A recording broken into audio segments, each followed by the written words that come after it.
ऑलिम्पिकवीर खशाबा जाधव कुस्ती क्रीडा संकुलाला राज्य शासनाने खास बाब म्हणून 25,75,00,000 रुपयाचा निधी मंजूर केला असून लवकरच हे क्रीडा संकुलाचे काम सुरू होईल। याबाबत आपण त्यांचे चिरंजीव रणजित जाधव यांच्याशी बातचीत करणार आहोत। दादासाहेब, क्रीडा संकुलाला राज्य शासनाने निधी मंजूर केला आहे, काय सांगा? अतिशय दूरगामी आणि धडाडीचा निर्णय घेतलेला आहे विद्यमान सरकारने आणि मला अतिशय कौतुक वाटते सन्माननीय एकनाथ शिंदे साहेबांचं, त्यांचे सहकारी देवेंद्र फडणवीस साहेब, अजित पवार साहेब, क्रीडा मंत्री संजय बनसोडे साहेब। कारण गेले 15 वर्षापासून आमचा हा लढा चालू होता आणि अनेक प्रकारचे अडचणी येत गेल्या। एक वेळ असं वाटलं की बाबा होतोय का नाही किंवा यातला संघर्ष करून आम्ही अक्षरशः वैतागलो, भेंडाळलो, आम्ही सगळं बंद करायच्या मानसिकतेत होतो।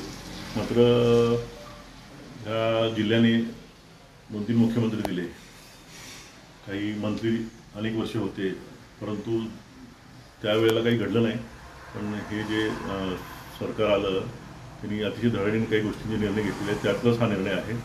आणि खाशाबांची जी इच्छा होती 40 वर्षापूर्वी की मी गोळेश्वरमध्ये आलो आहे रिटायर होऊन आणि मला माझ्या मातीतून काही मुलं निर्माण करायची आहेत, दुर्दैवानं ते ॲक्शनमध्ये गेल्यामुळं त्यांचं ते स्वप्न त्यांच्या हयातीमध्ये नाही होऊ शकलं।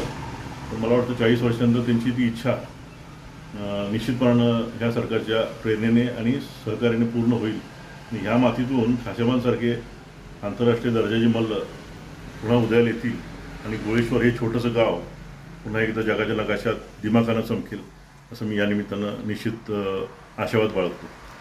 15 वर्षापासून रखडलेल्या क्रीडा संकुलनाचा मार्ग आता मोकळा झाला असून लवकरात लवकर हे क्रीडा संकुलन पूर्ण व्हावे अशी क्रीडाप्रेमींची मागणी होत आहे। सुहास पाटील, जय महाराष्ट्र न्यूज, गोळेश्वर, कराड।